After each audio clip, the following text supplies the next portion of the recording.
바울은 빌립보에 보내는 이 편지 빌립보서를 쓰면서 먼저는 자신이 감옥에 갇힌 자 된 것으로 인해 걱정하고 있는 그 빌립보 교인들을 안심시키는 거예요. 마치 내가 감옥에 갇혀 있는 이 일이 불행해 보이는 것 같지만 오히려 이 일이 유익이 됐다라는 거예요. 왜? 내가 갇힘으로 인해서 복음이 더 증거가 됐다라는 거죠. 하나님의 축복으로 놀랍게 변화를 일으킨 것을 지금 알려주고 있어요. 곧 본인의 갇힌 것으로 인해 사람들이 더 열심히 그리스도를 전파하게 되기 때문에 그걸 기뻐하면서 빌립보 교인 너희들도 함께 기뻐하라는 거죠. 그리고 이어서 뭐란 말입니까? 자신의 삶과 죽음에 대해서 이야기하죠. 내게 사는 것이 그리스도이니 죽는 것도 유익함이라.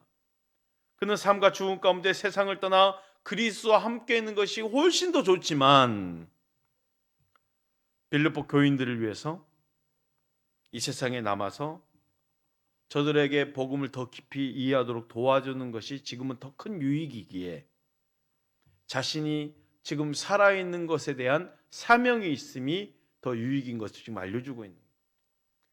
본인은 지금 죽어 하나님과 함께 영광을 누리는 것이 훨씬 더 유익이지만 지금 살아있는 그 삶에 있어서 사명이 있기에 이 더 큰 유익으로 인해서 그 삶을 고백하고 있는 거죠.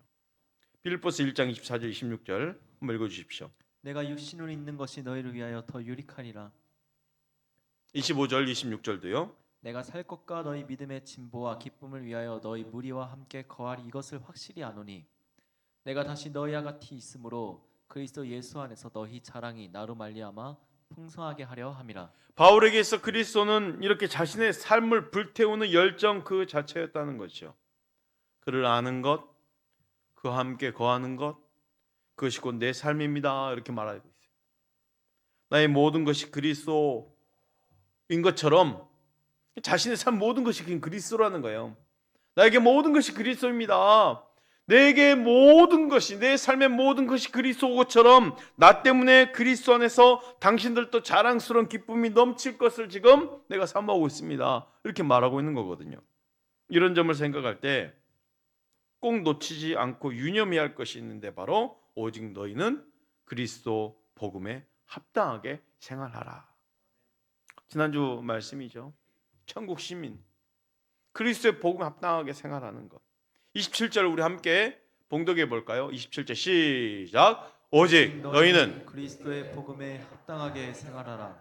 이는 내가 너희에게 가보나 떠나 있으나 너희가 한 마음으로 서서 한 뜻으로 복음의 신앙을 위하여 협력하는 것과 따라서 할까요? 그리스도의 복음에 합당하게 생활하라. 그리스도의 복음에 합당하게 생활하라. 다시 한번 따라서 할까요? 그리스도의 복음에 합당하게 생활하라. 그리스도의 복음에 합당하게 생활하라. 여기서 생활하라라는 말은 의무를 다하라라는 거예요. 적극적인 명령이죠. 이 세상 나라를 넘어서 이미 우린 천국 백성이기 때문에 천국 백성답게 의무를 다해라라는 거예요. 천국 백성답게. 그 복음에 손색 없는 천국 시민으로 살아가라는 거죠. 그리고 오늘 본문 구체적인 권면을 시작하고 있는 거예요. 27절을 다시 한번 우리 함께 봉독해 봅시다. 시작. 오직 너희는 그리스도의 복음에 합당하게 생활하라. 이는 내가 너희에게 가보나 떠나 있으나 너희가 한 마음으로 서서 한 뜻으로 복음의 신앙을 위하여 협력하는 것과 그래요. 오늘 말씀의 핵심은 사실 어떻게 복음에 합당하게 생활할 수 있는가의 두 가지에 대한 부분인 거예요. 그리고 복음에 합당하게 생활하는 이 부분에 대해서 다시 한번 점검하면서 어떻게 복음에 합당하게 생활할 수 있는가예요. 복음에 합당한 삶이 뭘까요? 복음에 합당한 삶, 교회 안에서만 예배드리는 우리의 삶, 교회 안에서의 그 삶만이 아니라는 거죠. 복음에 합당한 삶은요, 우리 삶의 모든 자리입니다. 내 삶의 모든 자리. 가장 많이 포함된 게 여러분 어디에서 가장 많이 생활하십니까? 가정이죠. 그리고 어디 생활하십니까? 일터죠. 그래요. 그러니까 내 모든 삶이 복음에 합당한 삶이 되어야 된다는 거죠. 모든 삶의 자리에서 예수의 그 복음이 제대로 묻어나는 삶을 살기를 지금 바울이 기대하고 있는 거예요. 생활하라. 시민답게 살아라. 우리 시민 어디입니까? 천국이에요. 천국 시민답게 살아라. 이 땅에 살지만 천국 시민답게 살아라. 어디에서? 이 땅에서. 교회뿐만 아니라 가정과 일터에서도. 천국 시민답게 사는 거예요. 저번에도 말씀드렸듯이 빌립보 지역은 지금으로 말하는 그리스입니다. 그리스에 해당되는 지역이고 빌립보 시민들은 그리스에 살면서 어디 법을 따라 사는 거예요? 로마 법을 살아가는 거예요. 왜? 지금 로마에 속한 지역이 돼버렸으니까 그리스지만 로마 시민권을 가지고 있기에 그럼 어디에 순종하는 겁니까? 로마의 법에 순종하고 로마 황제의 통치권 아래 살았습니다. 지역은 빌립보인데 소속은 로마였던 거예요. 그 바울이 지금 빌립보 성도에게 복음에 합당한 시민답게 살아가는 이 권면이 굉장히 선명하게 다가왔을 거예요. 자신들이 지금 빌립보에 살지만 로마의 법을 따르듯이 성도로서 이 땅에 살지만 하나님 나라에 속한 하나님의 법에 순종해라는 거죠. 우리도 마찬가지입니다. 세상에 살지만 세상에 속한 자가 아니라 하늘에 속한 천국 시민답게 사는 거예요. 복음을 통해 하나님께 충성하고 복종하며 하나님이 기대하는 삶을 이 땅에서 살아내는 것입니다. 그렇다면 어떻게 사는 것이 복음에 합당하게 사는 것일까? 27절 한번 띄워주십시오. 오직 너희는 그리스도의 복음에 합당하게 생활하라. 이는 내가 너희에게 가보나 떠나 있으나 따라합시다. 너희가 한 마음으로 한 뜻으로 협력하는 것과 무슨 말이냐면 한 마음과 한 뜻으로 복음을 위해 협력이라는 거예요. 복음에 있어서는 한 마음이 돼야 된다는 거죠. 복음에 있어서는 한 뜻이 돼야 된다는 거예요. 이게 바로 복음에 합당하게 사는 그리스도인들의 모습입니다. 두 번째, 또 어떻게 사는 것이 복음에 합당하게 사는 것일까? 28절 말씀에 이렇게 말합니다. 무슨 일에든지 대적한 자들 때문에 두려워하지 아니하는 이 일을 듣고자 함이라. 이것이 그들에게는 멸망의 증거요 너희에게는 구원의 증거니 이는 하나님께로부터 난 것이라. 무슨 일에든지 대적하는 자들 때문에 두려워하지 아니하는 이 일. 여러분, 우리가 신앙생활하면 대적들이 있을까요? 없을까요? 있습니다. 대적들이 있는데 그 대적으로 인해서 두려워하지 말라라는 거예요. 이게 복음에 합당한 삶입니다. 우리 신앙생활에 있어서는 분명 영적 전쟁이 있어요. 대적이 있다란 말이죠. 그런데 두려워하지 말아라. 이게 바로 복음에 합당한 삶이에요. 두려워하지 않는다. 두려워하다라는 단어는 깜짝 놀라가지고 어디론가 뛰어가는 같은 의미예요. 우리의 삶에 시련이 있을 때 너무 놀라서 어쩔 줄 모르는 모습이 없어야 하는 것이죠. 그것이 곧 복음에 합당한 생활입니다. 우리가 신앙생활을 한다고 하는 그 복음에 합당한 생활은요, 우리 믿는 사람들이 세상에서 좀 도덕적으로 선하게 살고 사람들이 원하는 일을 해주고 사람들에게 지탄받을 만한 일을 하지 않는 것 정도로 여길 수 있는데 그것이 아니에요. 복음에 합당한 신앙생활은요, 성령님이 내 안에 내주하셔서 내적 변화가 묻어나오는 삶이 되어야 된다는 거죠. 어떤 외적 행실을 보여주기 이전에 성령 안에서 내가 먼저 변화돼야 되는 거예요. 내 변화되는 모습을 예수 그리스도의 감격을 가지고 살아가면 자연스럽게 나에게 뭐가 보여지는 거예요? 예수님이 보여지는 거죠. 복음을 증거하지 않았는데 자연스럽게 예수님이 보여지는 거죠. 그렇게 예수님이 자연스럽게 드러나는 삶이어야 한다는 것입니다. 복음에 합당하게 사는 것은요, 먼저는 한 마음과 한 뜻으로 복음을 위해 협력하는 것이라고 그랬어요. 따라서 해볼까요? 하나 되어 서로 협력하라. 하나 되어 서로 협력하라. 복음 안에서 하나 되어 서로 협력하는 것은 내가 옳다고 믿는 대로 살아가는 것이 아니라 복음이 정말 원한다면 나 자신을 깨트려서 다른 사람과 연합하고 협력하는 것, 하나 되고 더불어 무언가를 함께 도모하는 것, 이것이 복음에 합당한 삶인 것입니다. 제가 이번 주 중에 노예 목사님들과 함께 2박 3일 동안 국내 선교지 탐방을 다녀오면서 국내 선교를 했어요. 제가 한 십몇 년 전에도 이미 신안 앞바다에 있는 문준경 전사님 그 복음 현장을 한번 다녀와 본 적이 있죠. 근데 시간이 많이 흘렀는데 그 후에 이 개발을 또 많이 해줘가지고 지자체에서 많이 해줘서 참 이 신안 그 앞바다에 기독교적인 색깔이 많이 드러나게 해줬어요. 문준경 길 이렇게 하기도 하고 아예 그 병풍도의 섬 자체를 12사도의 순례길 이렇게 만들어 주기도 하고 참 기독교적인 색깔이 드러나게. 왜냐하면 신안 자체가요 복음화의 90%입니다. 이건 있을 수 없는 일이죠. 그래서 신안에는 없는 게 있어요. 절이 없어요. 그리고 천주교도 없어요. 그리고 하나 더 없어요. 담배 파는 가게가 없어요. 온통 금연. 왜? 90%가 믿는 사람인데 90%. 이거는 우리나라에서 대단한 거잖아요. 경상도만 해도 복음의 20% 그리고 다른 종교가 다 섞어져 있잖아요. 왜 90%까지 올라왔을까? 문준경 전사님 한 분의 그 복음 전도가 아주 섬을 이 신안 전체를 다 바꿔버린 거거든요. 그 신안 가기 전에 영광을 먼저 들렸어요. 영광에 우리가 잘 알고 있는 염산교회 한 교회에서 우리나라에서 한 교회에서 순교자가 제일 많이 나온 그리고 이 3개월 만에 그것도 3개월 만에 77명의 순교자가 그 한 교회에서 나왔어요. 성도 3분의 2가 지금 거의 그 당시로는 죽임을 당한 거죠. 공산당에 의해서. 그러니까 제가 역사를 보니까 이번에 가서 제대로 좀 살펴보니까 이미 지금 이제 인천 상륙작전에서 테러가 막히고 인민군들이 지금 퇴각을 해야 되는데 퇴각로가 막혀버린 거예요.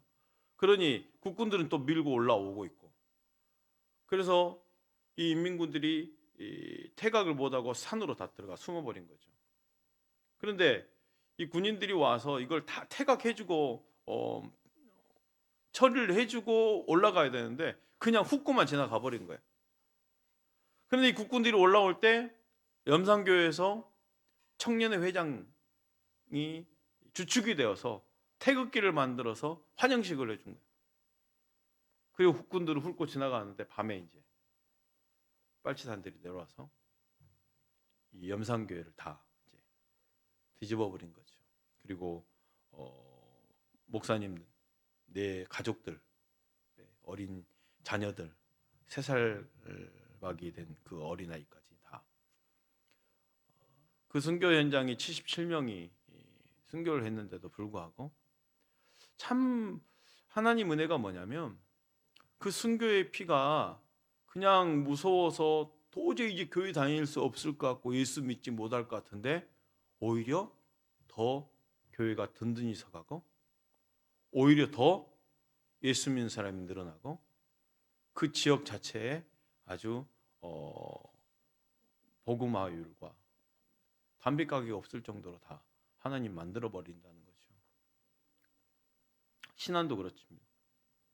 전사님 한 분의 그 일이 그 전사님의 복음 전도로 인해서 우리나라의 CCC의 대가인 임진권 목사님, 박태 목사님, 이만신 목사님, 본강사 엄청난 그 목사님들의 거장들이 다 그 전산을 통해서 나오게 된 거거든요. 신안에서. 참 전사님이 그 뿌렸던 그 일들로 인해서 하나가 되고 한 뜻이 되고 교회를 세워나가는 이게 바로 참 복음에 합당한 삶이지 않겠어요? 요한복음 17장에 우리 예수님의 기도가 있습니다. 한번 읽어 주십시오. 아버지여, 아버지께서 내 안에 내가 아버지 안에 있는 것 같이 그들도 다 하나가 되어 우리 안에 있게 하사 세상으로 아버지께서 나를 보내신 것을 믿게 하옵소서.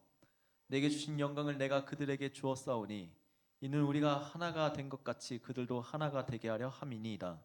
곧 내가 그들 안에 있고 아버지께서 내 안에 계시어 그들로 온전함을 이루어 하나가 되게 하려 함은 아버지께서 나를 보내신 것과 또 나를 사랑하신 같이 그들도 사랑하신 것을 세상으로 알게 하려 함이로소이다. 복음에 합당하게 생활하는 것 중에 가장 첫 번째는 하나 되어 서로 협력하라는 거잖아요. 하나 되어 서로 협력하는 그 부분에 있어 예수님의 기도가 아주 중요한 게 뭐냐면, 예수님의 이 요한복음 17장에 있는 기도의 핵심은요, 하나 되게 해달라는 거예요. 어떤 기도입니까? 아버지와 내가 하나 된 것과 같이 우리 믿는 이 제자들이나 앞으로 복음을 받아들이게 될 모든 성도들도 나와 더불어 하나 되게 해달라고. 내가 아버지 하나 된 것 같이 저들도 하나 되게 해달라고. 그렇죠? 내게 주신 그 영광이 그들 안에 주셔서 저들도 하나 되게 해달라고. 그래서 내가 그들 안에 있고 아버지께서 내 안에 있고 그들이 온전함을 이루어서 하나 되게 해달라고. 이걸 세상에 알게 해달라고. 복음에 합당한 생활은요, 하나 되는 거예요. 근데 보세요. 세상에 그 어디를 가도 어떤 조직에 있어도 하나가 될 수 있습니까? 없습니까? 불가능해요. 오직 교회만 하나 될 수 있는 거예요. 복음 때문에. 예수 그리스도 보혈 때문에. 교회만 오직 하나 되게 만들 수 있는 거예요. 세상 그 어디에도 하나가 될 수 없습니다. 세상이 문명이 발달되고 그와 함께 발달된 수많은 조직들을 보십시오. 연합되고 하나 된다는 건 사실 불가능해요. 발전되고 고급화되고 조직화될수록 더 나뉘고 더 분리되고 더 다투고 분쟁합니다. 끊임없는 쪼개짐의 연속입니다. 대한민국의 이념과 정치가 완전히 둘로 쪼개졌어요. 극과 극으로 가 있어요. 근데 또 양쪽 다 쪼개진 곳에서 또 쪼개져 있어요. 네가 반다 내가 반다. 세계 정서도 마찬가지잖아요. 나라와 나라 간의 미사일 포격으로 죽이는 그 전쟁도요, 다 자국의 이익을 위해서 땅이라도 조금 더 가져가려고, 거기에 있는 자원을 조금 더 확보하려고. 이익이. 근데 지금의 전쟁 보세요. 예전에 아군이 적이 되고 예전에 적이 우방이 됩니다. 왜? 경제적 논리 때문에. 그 더 현대 세계 사회에 더 이상 아군도 적군도 없는 거예요. 보이지 않는 경제 전쟁 때문에. 그뿐입니까? 가정은 어떻습니까? 잘 사는 나라일수록 가정이 쪼개져 있는 것이 보편화되어 간다는 거죠. 자꾸 쪼개지는 거예요. 부부끼리, 부모와 자녀끼리. 사랑하는 성도 여러분, 연합하고 하나 되는 것은요, 교회와 성도가 아니고서는 불가능한 일이에요.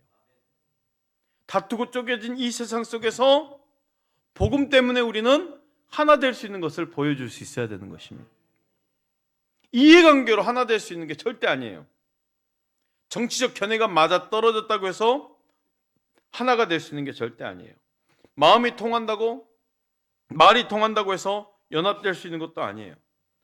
우리 모두는 각자 다양한 은사를 가지고 있잖아요. 교회 안에서도 마찬가지잖아요. 너무 다양한 은사를 가지고 있어요. 그래서 그 은사와 부름에 따라서 하나님의 측량하심 계획 속에서 교회로 한 몸을 이룬 거예요. 그러니 우리 각자가 하나님 앞에서 믿음에 바로 서서 하나님을 두려워하고 진리를 변별한 자로 서게 되면 우리는 복음의 하나가 되게 되는 것입니다. 마음이 맞고 생각이 맞고 성격이 비슷해서가 아니에요. 다양하지만 주님을 위해서라면, 복음을 위해서라면 마음을 합하고 뜻을 합해서 하나 될 수 있기를 축복합니다. 교회 연합은요, 왜 하나 될까요? 생명이 흐르는 연합이니까. 주의 보혈이 흐르는 연합이니까 그래요. 생명적 유기체거든요. 떼어질 수 없다라는 거예요. 전체가 묶여 있을 때 바른 모양을 갖는 공동체가 되는 거예요. 에베소서 1장 7절 말씀 우리 함께 읽어봅시다. 시작. 우리는 그리스도 안에서 그의 은혜의 풍성함을 따라 그의 피로 말미암아 속량 곧 제사함을 받았느니라. 생명이 흐르는 공동체예요. 예수 그리스도의 피로 말미암아. 그리스도가 죄인들 위해 죄 용서 곧 구속해 주십니다. 그 구원받는 성도는 그리스도 안에서 함께 연합된다는 것이죠. 에베소서 1장 10절 말씀이 함께 읽습니다. 시작. 하늘에 있는 것이나 땅에 있는 것이나 다 그리스도 안에서 통일되게 하려 하심이라. 이 땅의 모든 것들이 누구 안에서? 그리스도 안에서 하나 될 수 있다라는 거예요. 그리스도 안에서 연합하는 거예요. 교회와 성도가 연합하는 것은 그저 신앙생활하면서 서로 마음을 맞춰 행복하게 하나 되는 그 일을 하는 정도가 아니에요. 우리가 교회 안에서 얼마든지 하나 돼서 일을 하잖아요. 오늘 하나 됐네? 그 정도가 아니라는 거예요. 교회와 성도가 연합하는 것은 이미 하나님이 정해놓으신 구원의 경륜이고 섭리 가운데 지정해 놓으신 거예요. 이게 바로 세상을 움직이는 핵심입니다. 교회 안에서 사역을 보면요, 사실 마음에 드는 일만 있는 게 아니잖아요. 교회 오는 사람들도 보면요, 마음에 드는 사람만 교회 오는 것도 아닙니다. 부부끼리도요, 수십억 인류 중에 단 한 명 콕 집어서 배우자로 보내주셨는데 살면서 마음이 잘 맞던가요? 안 맞아도 이렇게 안 맞을 수 있어요. 제 이야기가 아니고 다른 부부들. 세상 사람들이 교회를 보는 시선도 그렇습니다.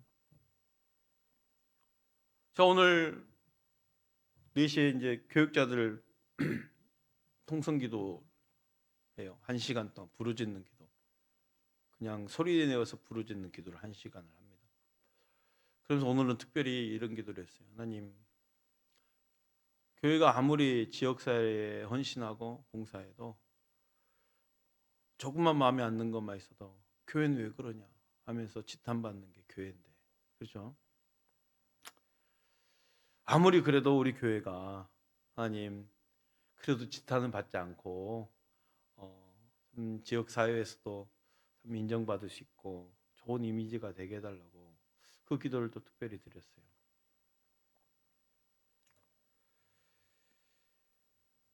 교회 안에 더 다양한 사람들이 있기 때문에 모여서 하나 되는 과정이 쉽진 않겠죠. 얼마나 더 많은 수고와 아픔이 있겠습니까? 그러나 그곳에서 주님이 하나 되게 하시는 것을 우리는 지키면서 교회의 영광을 드러내는 것이 우리의 사명 아니겠어요? 우리가 완전히 영화로우는 것은 아니잖아요. 하나님 우리에게 완전한 지상 낙원과 같은 천국 같은 아주 천국 같은 교회를 주신 것도 아니고 천국 같은 가정을 주신 것도 아니거든요. 우리가 얼마나 깨진 존재입니까? 주님은 잘 알고 계시죠. 그런데 나 한 사람을 미랄처럼 심어주신 거 아니겠어요? 교회 안에, 여러분 가정 안에 너 한 명이 미랄이 되라면서 심어주신 것 아니겠어요? 그게 하나님 나라죠. 그럴 때 비로소 복음에 합당한 삶의 아름다운 그 영광이 드러나게 되는 것입니다. 자, 복음에 합당하게 하는 것은 먼저 한 마음 한 뜻으로 복음을 위해 협력하는 것이라고 그랬어요. 또한 어떤 일이 일어나도 우리 삶에 대적하는 자가 있다는 사실 때문에 놀라거나 두려워하지 말라라는 거예요. 따라 합시다. 대적과 싸우라. 내 삶을 대적하는 대적자가 있다는 것은 당연한 것입니다. 대신에 두려워하거나 움츠러들거나 뒷걸음치지 말라는 거예요. 여기서 대적과 싸우라는 것은 눈에 보이는 사람과 싸우라는 것이 아닙니다. 영적 전쟁이라는 거예요. 영적 전쟁. 우리가 복음에 합당한 살아갈 때 우리 삶에는 대적과 원수가 반드시 있음을 잊어서는 안 된다는 거죠. 믿음으로 복음에 합당한 삶을 살아가는 우리 삶에는 반드시 대적이 일어나게 되어 있어요. 왜요? 복음을 보세요. 복음은 십자가 위에서 시작했잖아요. 조롱받는 자리, 목숨을 빼앗아간 자리, 손가락질 당하는 자리, 창으로 옆구리를 찌르는 자리, 그곳에서 복음과 교회가 출발했다는 것을 기억하십시오. 천사들만 모여있는 곳이 아니잖아요. 교회가. 교회 안과 밖에는 끊임없는 대적과 아픔들이 도사리고 있어요. 그런데 성경은 뭐랍니까? 두려워하지 말라. 그 말은 뭐예요? 대적은 있다. 하지만 두려워하지 말라. 그 대적은 우리를 감히 해치지 못합니다. 교회를 무너뜨리지도 못합니다. 지금 베드로에게 말씀하셨어요. 내가 이 반석 위에 내 교회를 세우리니 음부의 권세가 이기지 못하리라. 음부의 권세는 있지만 감히 이겨낼 수 없는 곳이 교회입니다. 그 교회는 영적 전쟁 현장인 거예요. 전투하는 교회예요. 이 땅에 있는 모든 교회의 특징은 영적 전쟁이 끊이지 않는다는 거예요. 만약 그런 영적 전쟁이 없다면 죽어있는 교회죠.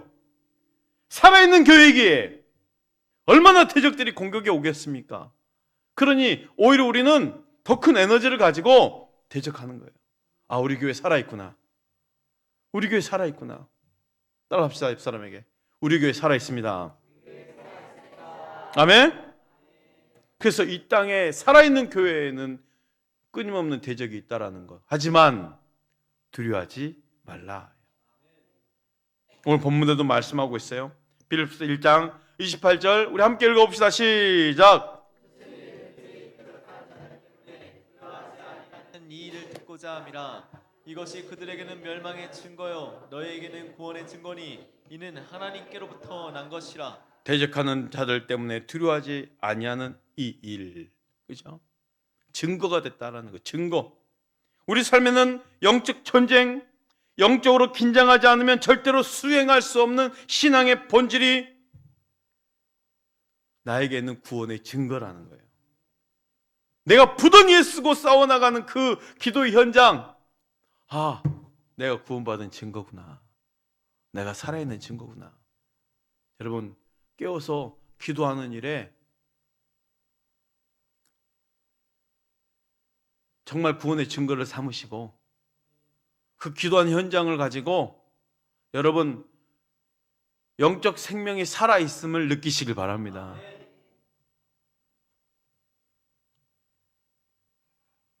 그렇다고 해서 이 고난과 영적 싸움의 승리가 어떤 구원에 이르는 것은 절대 아닌 거예요.